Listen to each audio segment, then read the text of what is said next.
Hoje eu quero tratar com vocês, hoje não é sequência de mais nada, né? Nós já encerramos a série de mensagens, que eu espero que tenha abençoado a sua vida, e depois, a partir de domingo que vem já é agosto, mês da juventude, a gente vai ter algumas surpresas aí no mês da juventude, no meio batista a gente celebra, né, o mês da juventude no mês de agosto, mas hoje eu quero falar, o tema de hoje seria, permanece quem conhece. Se você já me conhece, e eu acho que a gente já se conhece, eu estou ficando muito feliz por isso, né? Aliás, quero agradecer de novo, um monte de convite, fui um monte de casa de novo, comi um monte de novo, fui bem tratado. Teve uma família que me chamou para jantar essa semana, e na janta fez uma feijoada que, meus irmãos... E aí você deve estar pensando, alguém lá come feijoada na janta? Eu como feijoada na janta, e eu comi, foi uma delícia, e ainda vimos o Corinthians ganhando o jogo. Não estou falando de futebol, estou falando que eu estava na visita da irmã, então não celebre. Não é só porque a gente começou a ganhar todas que a gente vai ficar celebrando também agora. Vamos manter a humildade. E aí foi uma semana bem legal, e dos meus anseios e dos meus devaneios, em especial depois desse fim de semana, que não vem ao caso os detalhes, linda, eu tenho pensado muito sobre isso. Se você tem percebido as minhas angústias recentes, a minha angústia recente tem muito a ver com a gente igreja, com a gente cristão, com a gente, pessoas que foram chamados para algo diferente. Eu tenho insistido muito numa questão de santidade, eu tenho insistido muito numa questão de conhecimento, e tive nesse fim de semana ainda mais um banho de coisas que me ajudam a identificar que esse é o caminho mesmo da igreja, que a gente não pode brincar com coisa séria. E uma das coisas, irmãos, que é sério, que está me angustiando no sentido... Existem angústias que são boas, ok? Angústia, né, geralmente é a junção de dois sentimentos contrários que, quando estão pulsando, gera essa angústia. Então, ao mesmo tempo que eu fico mal por perceber o que estão fazendo com a igreja, eu fico bem por perceber que há uma sede no povo. Você percebe isso também? Tem muita gente com sede. Aonde a minha angústia aumenta é que o número de pessoas frustradas com a igreja não para de crescer. Você percebe isso? Todo lugar que você vai, geralmente, que tem um crente, tem alguém que fala mal da igreja. Tem alguém que diz assim, já fui cristão um dia. E aí começa com E aí, se você tem percebido, nós temos tratado justamente sobre... É hora de voltar para o foco. Aqui, irmãos, vocês nunca vão ver eu falando que a igreja de Jesus é perfeita. Mas aqui é legal você perceber o que é ser uma igreja. Aliás, uma boa dica de uma pregação que eu posso trazer em breve, sobre o que é ser igreja.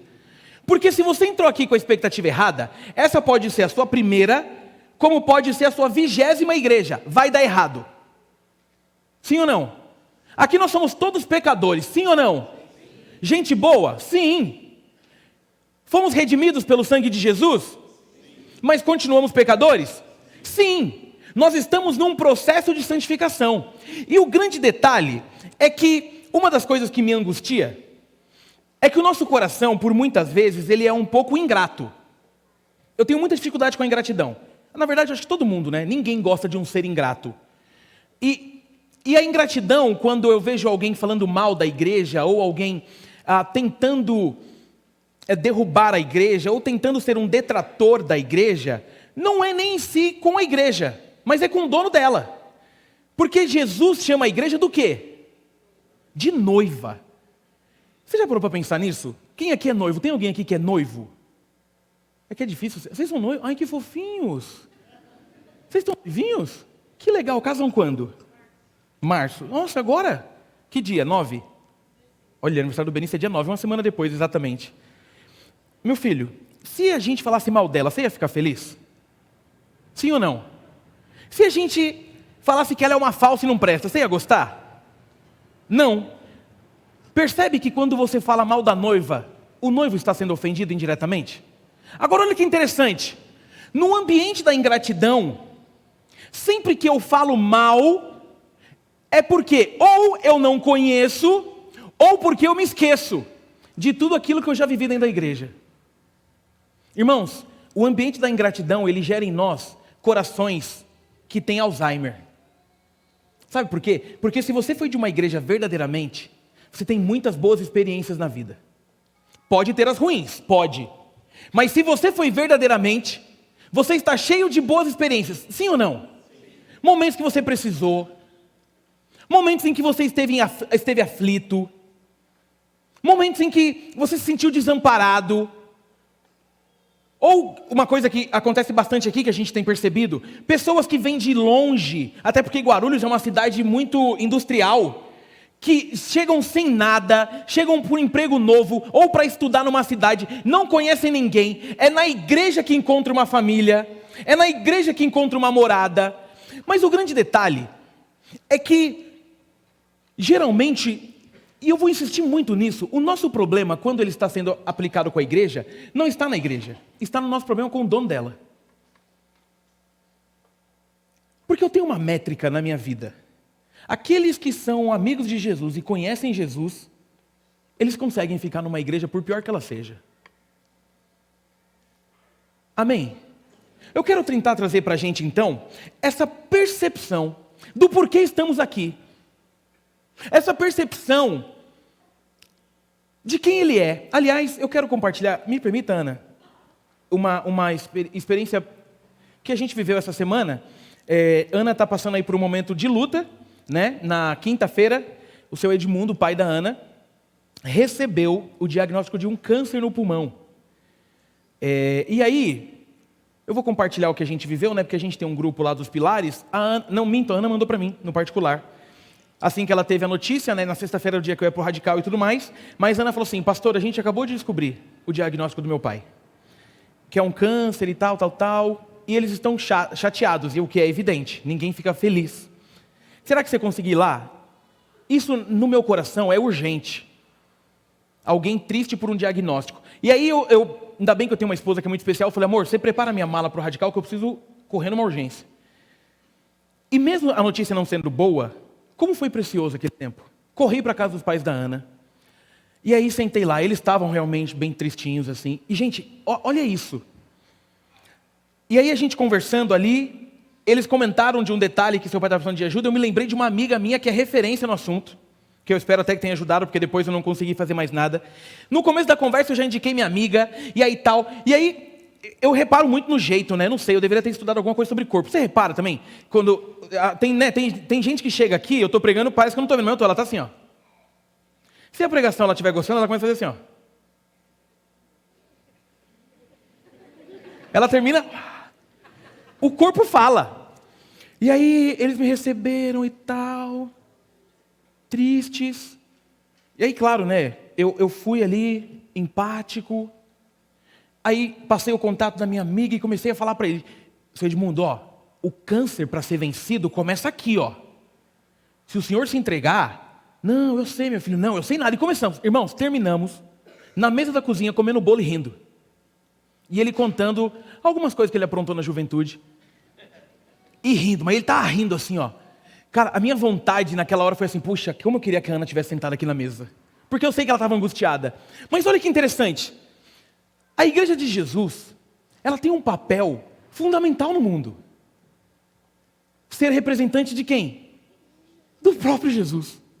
O grande detalhe é que ser representante de Jesus tem que fugir do âmbito do extraordinário. O que eu quero trazer para a gente hoje é que fazer o que eu estou dizendo não é de agora. A igreja já tem feito há muito tempo. Abre sua Bíblia aí se você puder. No livro de João, Evangelho de João, capítulo 6. Olha que texto incrível. E nós leremos do 60 ao 69. João, capítulo 6.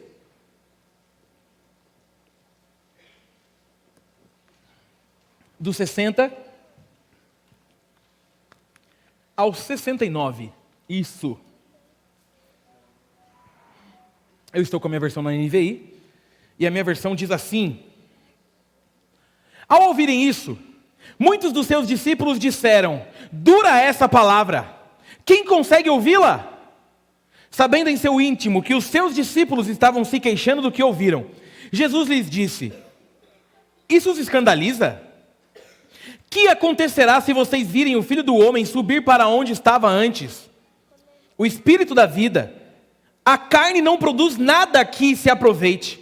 As palavras que eu lhes disse são espírito e vida. Contudo, há alguns de vocês que não creem, pois Jesus sabia desde o princípio quais deles não criam e quem o iria trair. E prosseguiu: é por isso que eu lhes disse que ninguém pode vir a mim, a não ser que isto lhes seja dado pelo Pai. Daquela hora em diante, muitos dos seus discípulos voltaram atrás e deixaram de segui-lo. Jesus perguntou aos 12: e vocês também não querem ir? Simão Pedro lhes respondeu: Senhor, para quem iremos? Tu tens as palavras de vida eterna. Nós cremos e sabemos que és o Santo de Deus. Amém? Louvado seja o nome do Senhor pela palavra dele, por tudo que ela diz e por tudo que ela gera nos nossos corações. Eu quero começar aqui olhando para o contexto. Se você tiver com a sua Bíblia aberta, dá uma olhadinha, que interessante o capítulo 6 de João. Porque o capítulo 6, ele começa nada mais, nada menos, com a multiplicação dos pães. Lembra desse texto? Quem lembra desse texto? Jesus está onde? No deserto. Um monte de gente. E aí o que ele faz? Eu quero muito pregar sobre esse texto em breve. Eu amo pregar sobre esse texto. Jesus está no deserto, as pessoas estão ouvindo a palavra dele. Estou no começo de João 6. Aí vai escurecendo, e aí ninguém tem nada para comer. Aí os discípulos colam em Jesus e falam assim: Jesus, não é melhor você despedir essa galera não, a gente não tem comida. Aí Jesus fala assim: dá uma olhadinha aí na multidão. E o texto vai dizer que tinha muita gente. Segundo a estrutura bíblica, entre 15 e 20 mil pessoas estão ouvindo Jesus. Aí os discípulos vão e voltam dizendo assim: a gente encontrou comida. 5 pães e 2 peixes. Aí Jesus fala assim: show. Aí o discípulo fala assim: show o que, Jesus? Falando 5 pães e 2 peixes, né? Dá para todo mundo. Para 15 mil pessoas, falou: dá, manda sentar todo mundo.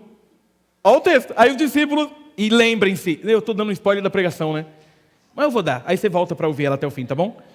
Porque, lembra do movimento humano? Ser amigo de Jesus era legal, sim ou não? Mas não dava uns medinho?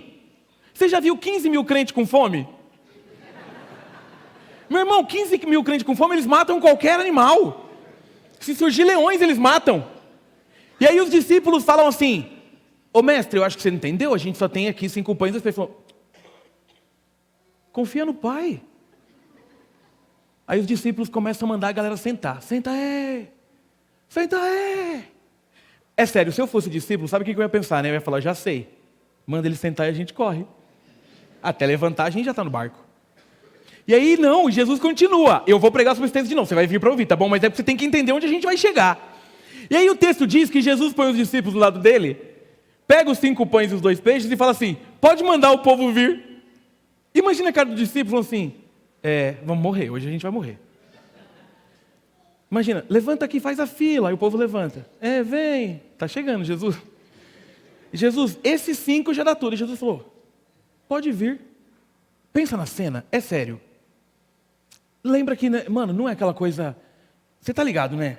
Jesus não fez: olha, papai, abriu a nuvem e caiu o pão. Não, o texto diz que ele pega o pão do cesto e começa a servir. Aí eu fico imaginando, sempre o discípulo mais pertinho, que fez assim: bom, deu metade, ficou com metade. Próximo, tá inteiro de novo, deu metade. Porque a gente não pega o milagre, é sério. A gente acha que milagre da Bíblia é uma parada meio quem que tem um poder assim nos desenhos que faz? Quem? Não entendi. Ah, não, sim, mas um personagem. Alguém falou um aqui. Mestre dos magos. Tudo bem que aquele velho é traíra. A minha geração tá ligado. Não confie nesses velhinhos que falam que sabe tudo e gasta a tua vida dentro de um desenho, porque nunca chegaram de volta na casa deles. Mas ok, a gente acha isso, é que Jesus chegou e fez trigo. Aí o trigo, o que vai no pão? Farinha? Não, Jesus começou a dividir. E é sério, entra na cena. Imagina você pensando assim: ué, mas pera, eu tô aqui, eu sou o número 7.000 da fila. Porque todo milagre a gente duvida, mas quando acontece a gente pira. Aí todo mundo vira crente, não é assim? Quando Jesus cortou a primeira metade, os caras pensaram assim: bom, se eu correr para cá, eu apanho aqui. Se eu correr para lá. Mas quando Jesus dividiu, eu acho que, sei lá, quando deu 100 pessoas, os caras falam assim: Quem mais quer pão?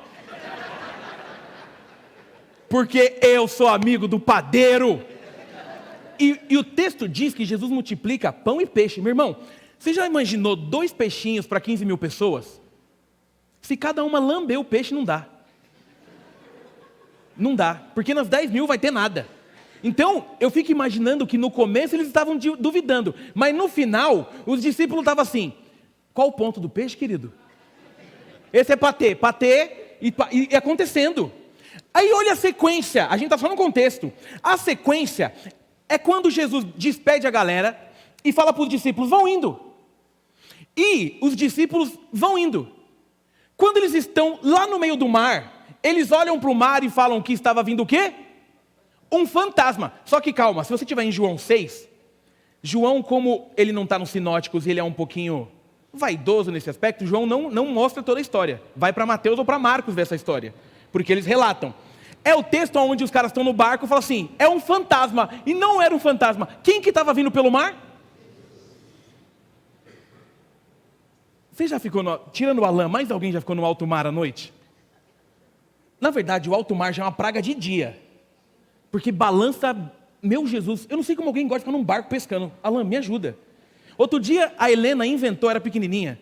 A gente estava lá em Santa Catarina, ela quis andar no barco dos piratas de Camboriú. Alguém já foi naquela praga dos infernos? Que barco do Satanás que é aquele? Você acha que é uma coisa para criança? Eu aceitei o desafio. Estava eu, Ellen, Helena, não tinha ainda o Benício, a irmã da Ellen e o namorado. E vamos no barquinho. Aí eu falei, barquinho. Ele parado, é uma bênção. Aí você chega, os piratas estão, sejam bem-vindos. Tchau, tchau. Aí eu falei, vai ter até dança. Aí ela falou assim, pai, a gente vai dançar com os piratas. Eu falei, quando estiver no mar, vamos. Esses piratas vão ver como é que dança. E mó negócio, querem comer o quê? Querem beber o quê? Eu falei, gente, que passeio gostoso. Até ir para o mar. Meu irmão, e detalhe, não era mar.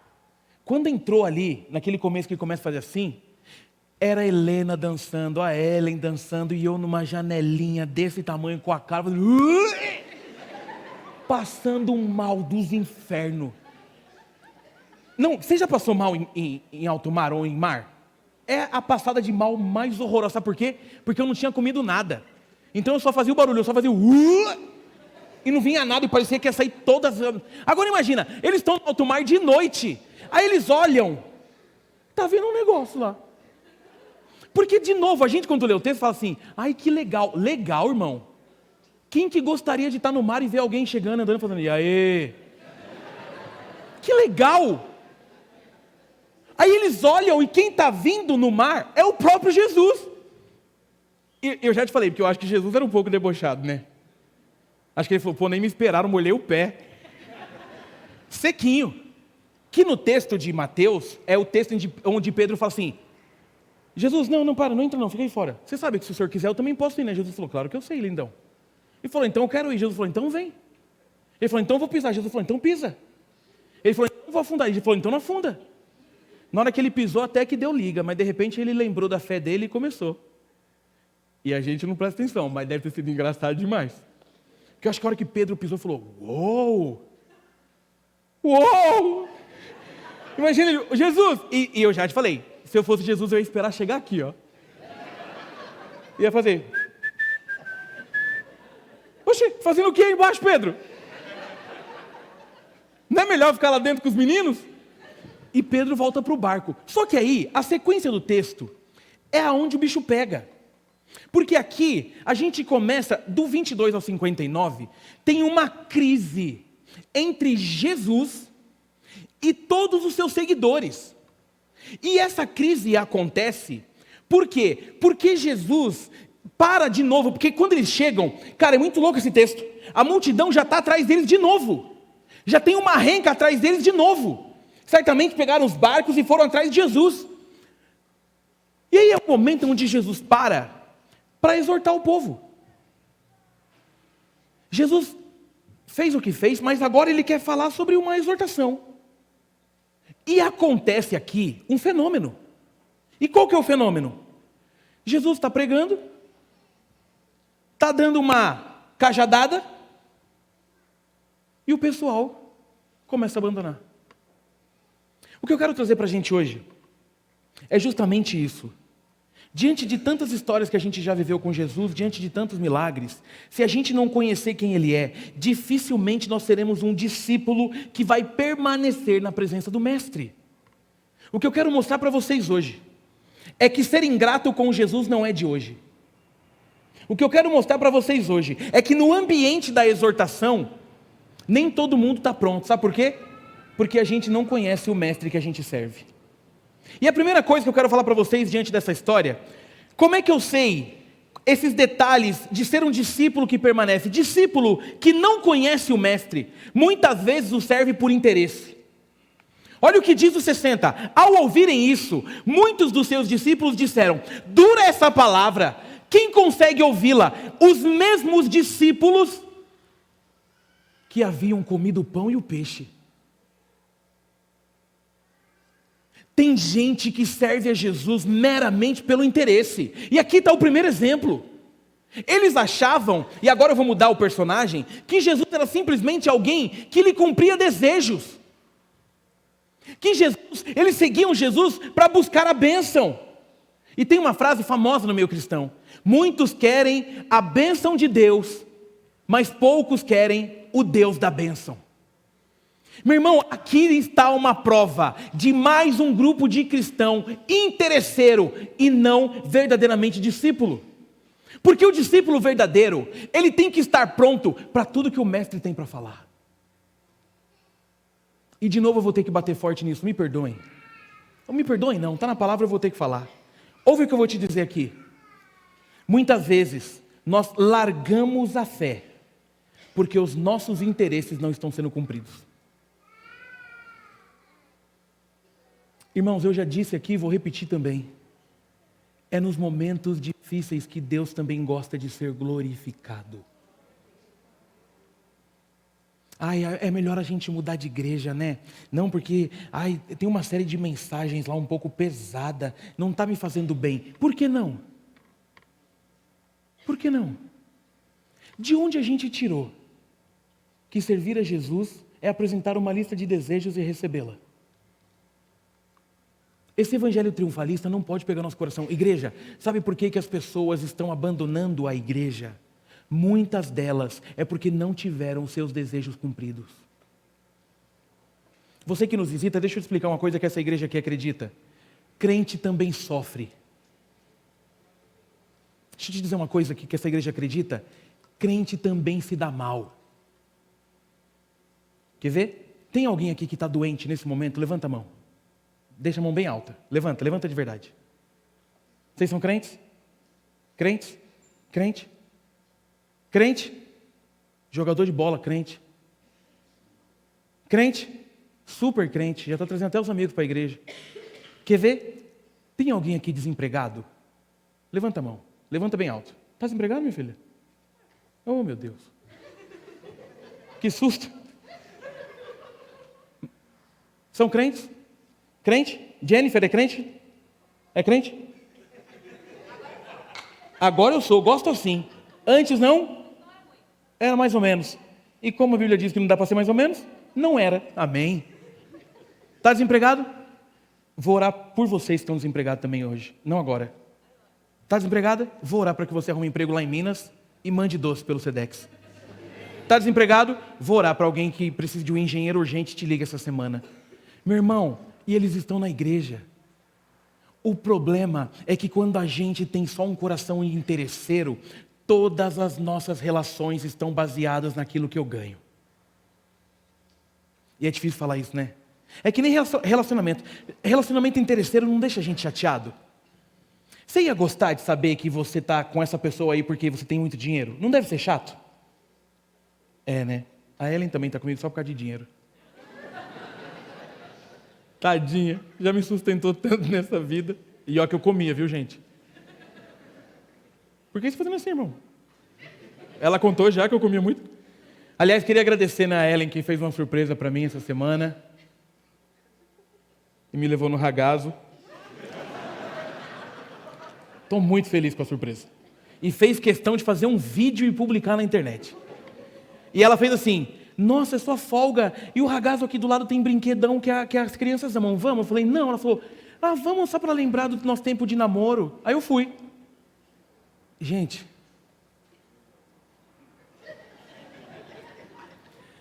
eu acho que ela combinou com o garçom.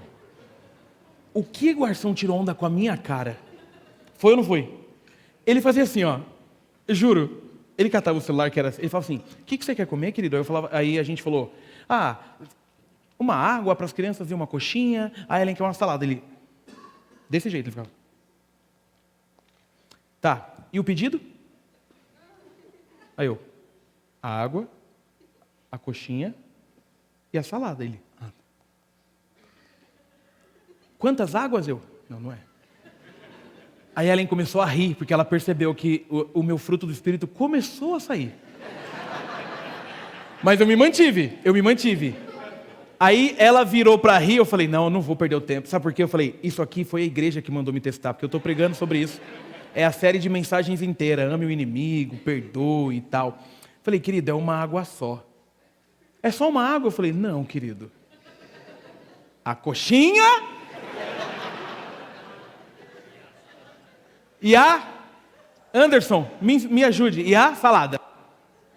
E a salada, filho, a salada. Salada. Aí passou. Na hora do café. Eu falei assim, tem aquele combo do café com churros? Aí ele falou assim para mim, que combo? Eu tive a sensação que eu trabalhava no ragazzo. Aí eu falei, aqui antigamente, tudo bem que o meu antigamente era 18 anos, eu falei, mas tinha um combo que vinha um café e um churros. Ele falou assim, não tem com pastel de Belém. Eu falei, então eu quero um combo com pastel de Belém. Ele falou, tá bom. E para a senhora, um combo também? Ela falou, não bebo café. Aí ele fez, tá bom. E ele voltou, com 2 cafés combo, com churros. Tô mentindo? Agora calma. Quando ele foi dar o café da Ellen, a Ellen falou assim, para mim não, porque eu nem bebo café. Ele fez, e por que a senhora pediu?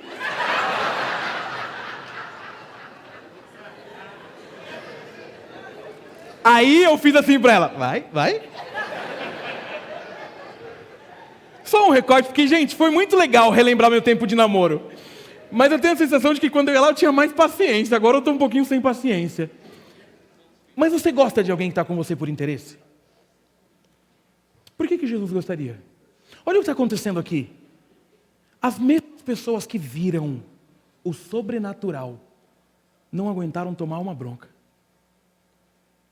As mesmas pessoas que contemplaram quem ele era. Irmãos, a gente acredita pela fé. A gente acredita porque está na Bíblia. A gente acredita porque já vivemos milagre. Mas nós estamos diante de um povo que via. Uou, pão, eita. Ou você acha que o boato de que ele andou pelas águas rolou? Crente é tudo boca aberta, fofoqueiro. Nossa, irmã. Ou vamos mudar, crente gosta de dar testemunho. A gente não é tudo fofoqueiro, não. Esse negócio de tudo tá feio, quer generalizar. A gente ama. Você acha que quando o pessoal chegou e falou assim, nossa, atravessamos o mar aqui para ter um tempo com vocês depois do pão e peixe. Você acha que os discípulos falaram, pão e peixe? Vocês não sabem de nada. O homem veio de jet ski invisível, irmão. Ele veio aqui, ó, mas não tinha nada. É o povo que estava ali naquele ambiente. Mas diante de uma exortação, não dá.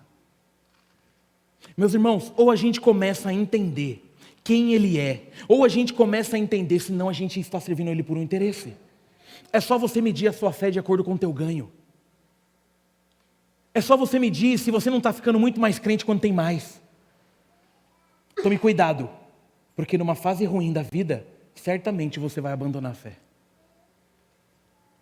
No dia ruim, tem muito louvor bonito para sair do teu coração. Amém, igreja? Segunda coisa sobre esse movimento de um discípulo que conhece. Discípulo que não conhece o mestre, não consegue viver de acordo com a palavra. Olha aqui o 61. Sabendo em seu íntimo o que os seus discípulos estavam se queixando, sabendo em seu íntimo que os seus discípulos estavam se queixando do que ouviram, Jesus lhes disse, isso aqui te escandaliza? Irmãos, eu já falei, o movimento de Jesus bravo é sempre com o religioso e não com quem não o conhece. Jesus, ele olha aqui para eles e está dizendo, peraí, aquilo que eu estou dizendo que eu acredito, aquilo que eu vim para ensinar, está escandalizando vocês. Escandaliza sim, sabe por quê? Porque como a gente não conhece ele, a palavra dele muitas vezes para a gente é muito forte. E se você tem vindo aos cultos da manhã em especial, eu tenho batido muito forte sobre conhecimento de palavra. Porque o que nós estamos criando no mundo de hoje é cristão analfabeto. Porque, meu irmão, se você não está abrindo a sua Bíblia de semana, alguma coisa errada tem. Se você está ouvindo uma palavra de exortação de alguém e está todo arisco, o seu problema não é com a pessoa, é com Jesus. Porque palavra de exortação faz parte da vida do crente, sabe por quê? Porque nós amamos o que é errado e é a palavra quem nos norteia.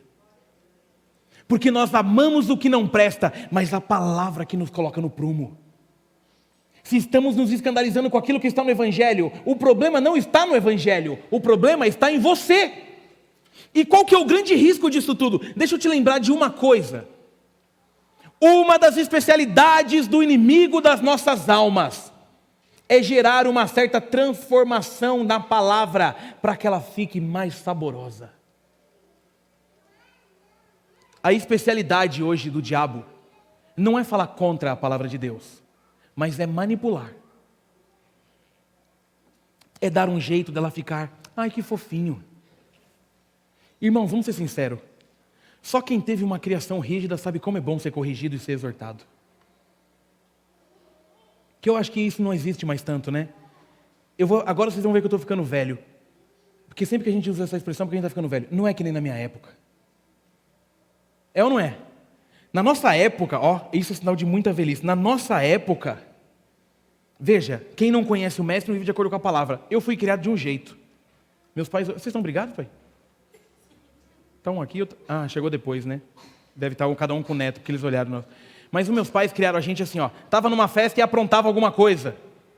Bastava o olhar cruzar. E você já sabia que tinha dado errado. Não era assim? Os mais novos nem sabem o que é isso, né?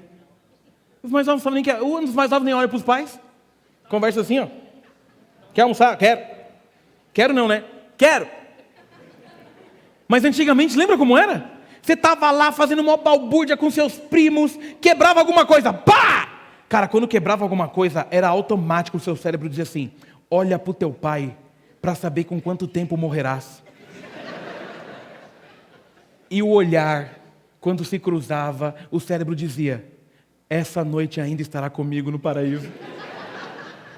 Já era.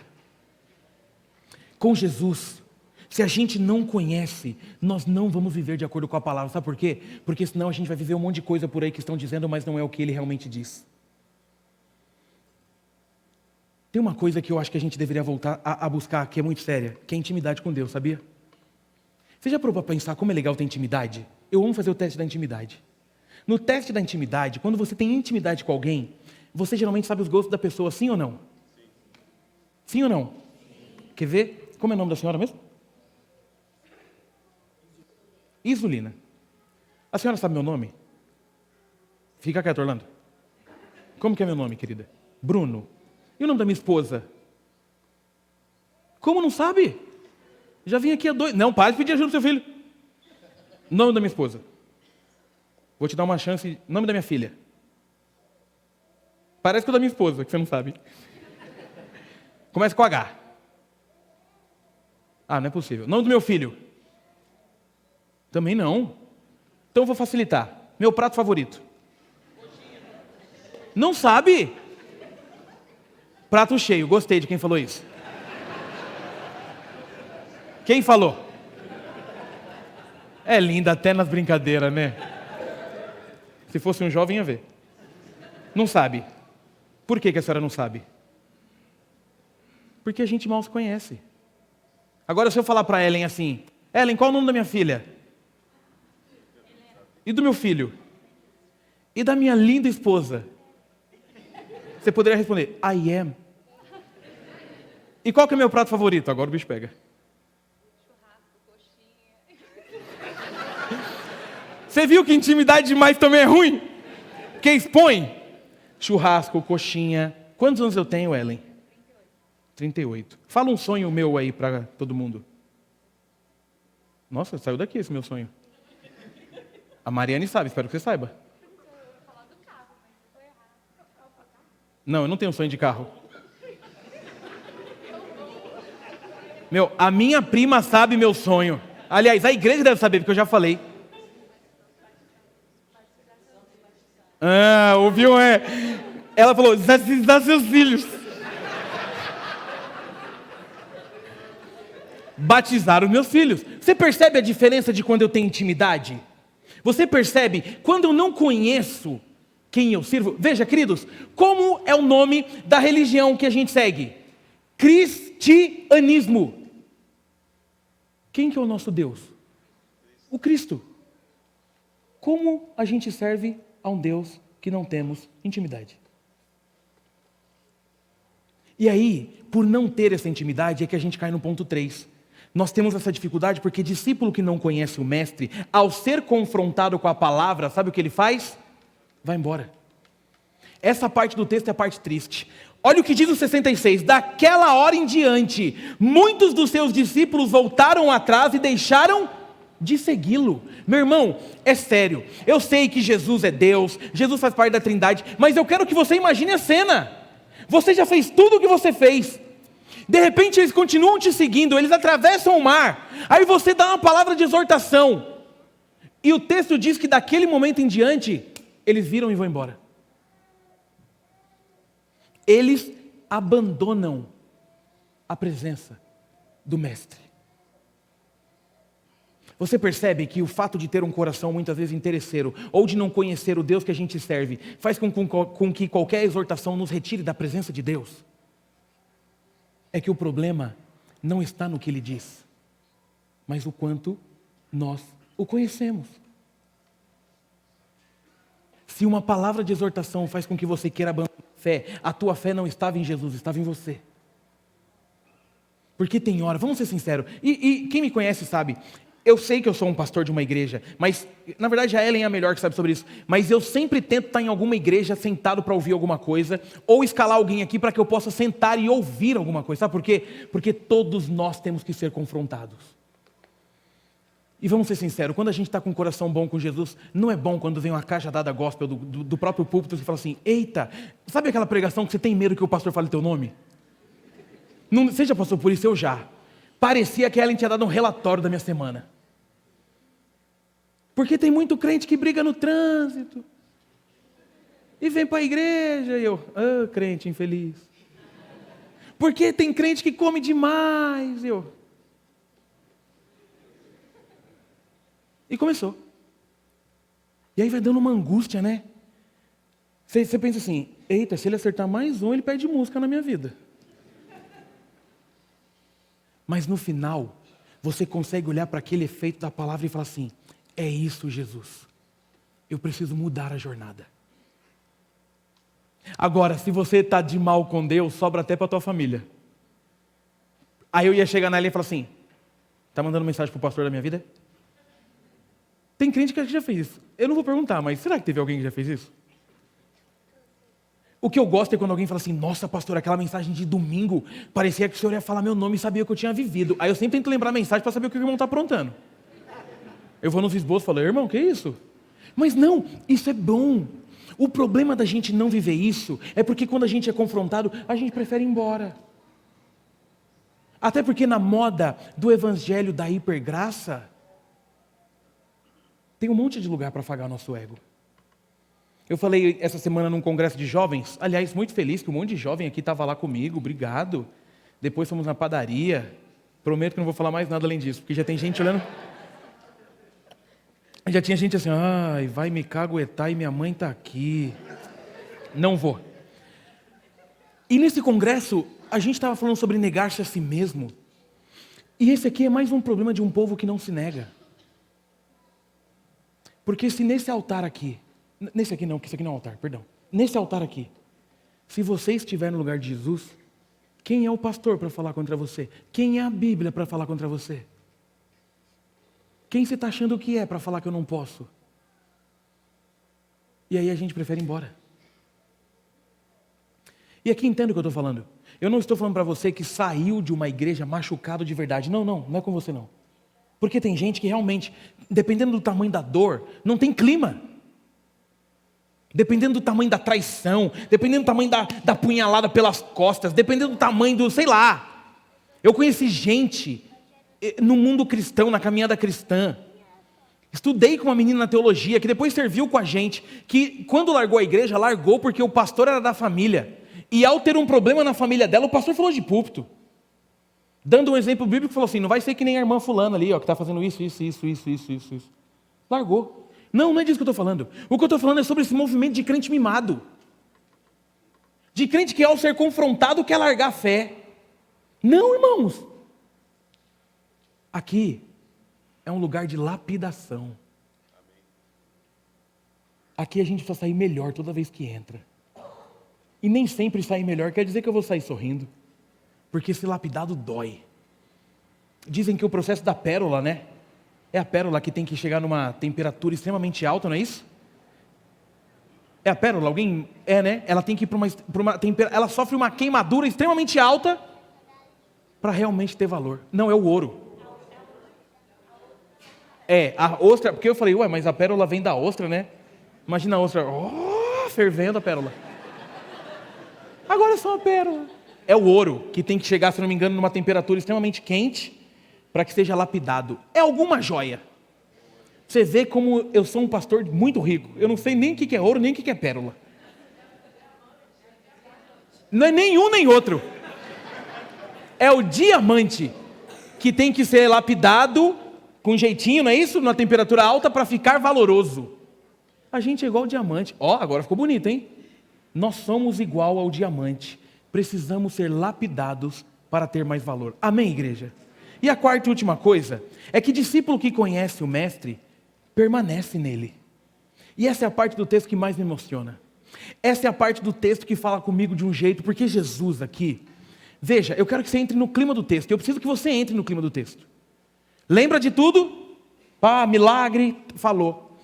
O texto que a gente leu agora que passou é o pessoal indo embora. Mas aí Jesus, 67, 68. Jesus perguntou aos 12. E de novo, eu não acho que Jesus viu todo mundo ir embora e falou para os 12, querem ir embora? Não. Jesus perguntou aos 12, vocês também não querem ir? Vocês também não querem partir então? Tipo assim, aproveita.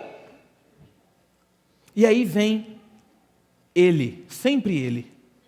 Simão Pedro lhe respondeu, Senhor, para quem iremos? Tu tens a palavra de vida eterna. Quem conhece o mestre, quem conheceu o mestre sabe que não tem mais para onde ir. Não, ou melhor, não tem mais para onde voltar. Porque depois que a gente chegou nele, meu irmão, e quando a gente chega verdadeiramente, pode vir onda, pode vir terremoto, pode vir tempestade, pode vir doença, pode vir o que for. A gente chega na presença dele e diz, para onde eu irei? Eu não tenho mais para onde ir depois que eu entrei na tua presença. Mas é só para o discípulo que conheceu quem ele é. O discípulo que conheceu quem ele é, quando chega a dor, olha para ele e fala assim, Jesus, eu estou com dor, mas para onde eu irei se só tu tens a palavra de vida eterna? Jesus, eu acabei de perder alguém que eu amava, mas para onde eu irei se só tu tens a palavra de vida eterna? A presença é um lugar que quem já pisou não tem mais como sair. Quem conheceu Jesus verdadeiramente vai estar com ele na alegria, mas vai estar com ele na tristeza. Talvez você esteja sofrendo bastante. Talvez você esteja triste. Talvez você tenha perdido alguém. Talvez você perdeu o emprego essa semana. É uma realidade. Talvez você está com saudade. Talvez você tenha feito uma conta da sua vida financeira e pensando assim, meu Deus, eu chutei o balde e olha como eu fiquei. E aí talvez Jesus chegue no fundo do seu coração e fala, tá, quer ir? E eu fico imaginando a cara de Jesus quando Pedro deu essa resposta. Eu fico imaginando a cara de Jesus quando olhou a multidão indo embora e pensando assim, ingratos, olha para os 12, querem ir também.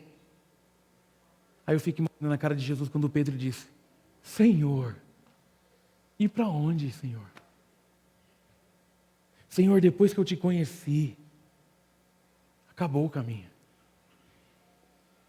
Essa é a resposta que a gente deveria dar todos os dias para Jesus. Amém, igreja? Para concluir, Jesus é esse lugar onde você deve estar todos os dias, sejam eles bons ou ruins. Mas não dá para permanecer com Ele sem conhecer quem Ele é. Jesus é o lugar que você tem que estar no dia do choro. Jesus é o lugar que você tem que estar no dia do riso. Jesus é o lugar do dia da tristeza. Jesus é o lugar do dia da alegria. Jesus é o lugar do dia do desespero. Jesus é o lugar do dia da euforia. Jesus é o lugar de todos os dias. A grande dica que eu teria para te dar essa noite: não permita que as crises moldem o teu caráter. Deixe que Jesus faça isso. É no dia triste perceber que Ele está juntinho, abraçando você. É no dia feliz perceber que Ele está celebrando junto. É quando perceber que a fé está esmorecendo, eu não tenho para onde voltar. Jesus é o lugar que quando a gente vai só com a passagem de ida.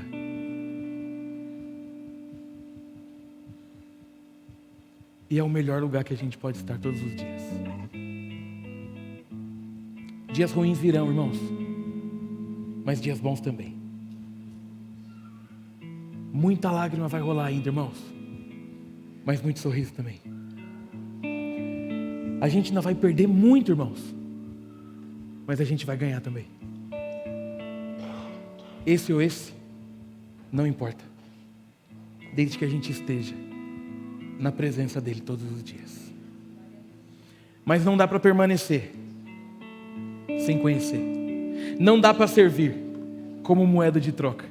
Não dá para querer apenas ouvir uma voz que afaga o meu ego. Não. A presença de Jesus é o lugar onde eu sou curado, mas também sou tratado. Sou moldado. E desse jeito o meu caráter começa a criar forma. Amém?